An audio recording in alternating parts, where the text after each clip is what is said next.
ভারতের দিল্লিতে আয়োজিত প্রেস কনফারেন্সে পলাতক আসামি শেখ হাসিনার দেওয়া বক্তব্যে ভারত সরকারের কোনো সমর্থন নেই বলে জানিয়েছে দেশটি। শুক্রবার পররাষ্ট্র মন্ত্রণালয়ের সাপ্তাহিক মিডিয়া ব্রিফিংয়ে ভারতের পররাষ্ট্র মন্ত্রণালয়ের মুখপাত্র রণধীর জয়সওয়াল এই তথ্য নিশ্চিত করেন। তিনি জানান যে উক্ত ভার্চুয়াল সংবাদ সম্মেলনটি একটি বেসরকারি মাধ্যমের উদ্যোগে আয়োজিত ব্যক্তিগত একটি অনুষ্ঠান ছিল। বাংলাদেশের বর্তমান সরকার সম্পর্কিত সেখানে প্রদত্ত কোনো বক্তব্যের সঙ্গে ভারত সরকারের কোনো সম্পৃক্ততা বা সমর্থন নেই।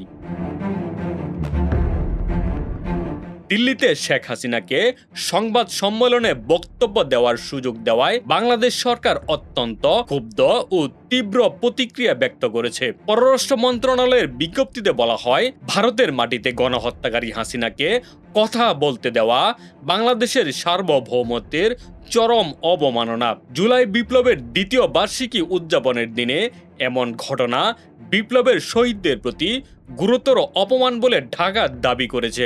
বাংলাদেশ সরকারের মতে সেখান থেকে শেখ হাসিনা ও তার সহযোগীরা বাংলাদেশ রাষ্ট্র ও দেশের জনগণের বিরুদ্ধে বিষাক্ত ঘৃণা ছড়িয়েছেন।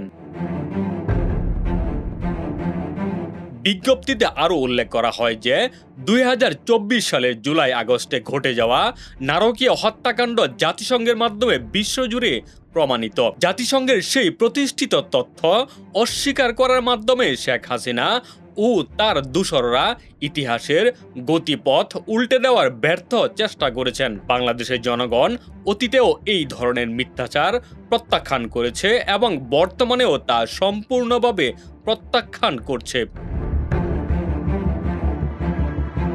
ভারত সরকারের এমন দ্বৈত অবস্থান এবং শেখ হাসিনাকে রাজনৈতিক বক্তব্য প্রদানের সুযোগ দেওয়া নিয়ে কূটনৈতিক মহল উত্তপ্ত রয়েছে। তবে ভারতের পক্ষ থেকে স্পষ্ট করা হয়েছে যে তারা বাংলাদেশের সঙ্গে দ্বিপাক্ষিক সম্পর্ক স্বাভাবিক রাখার বিষয়ে সচেতন রয়েছে।